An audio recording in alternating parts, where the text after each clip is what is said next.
Hello guys! Good morning! Nandito kami ngayon sa Divine Mercy sa Cagayan. Ayan.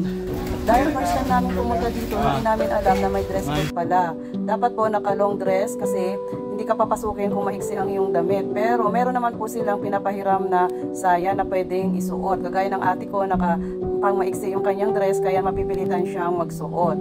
At kapag sa lalaki naman, dapat maiksi ang iyong short, kailangan mong gumamit ng pants na pinapahiram din nila.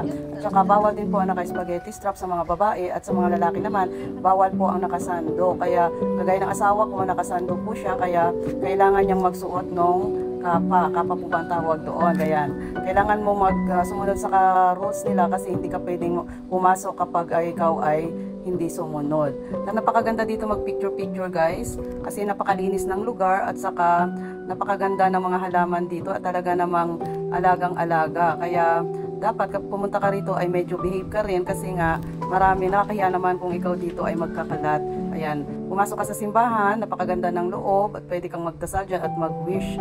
Ayan, kunti ang tao ngayon dahil Saturday kami pumunta. So hindi namin alam ang schedule ng misa kaya hindi rin kami naka-attend ng mass.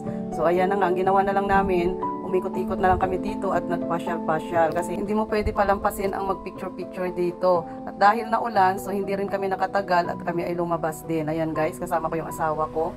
Kaya kung pupunta kayo dito sa Cagayan guys, bisitahin nyo na itong Divine Mercy sa may El Salvador, Cagayan de Oro City. Tiyak mag-i-enjoy kayo sa pagpunta rito. Napakaganda at napakalinis ng lugar. Follow for more. It's me Sweet, ang rampadorang ina. Thank you for watching!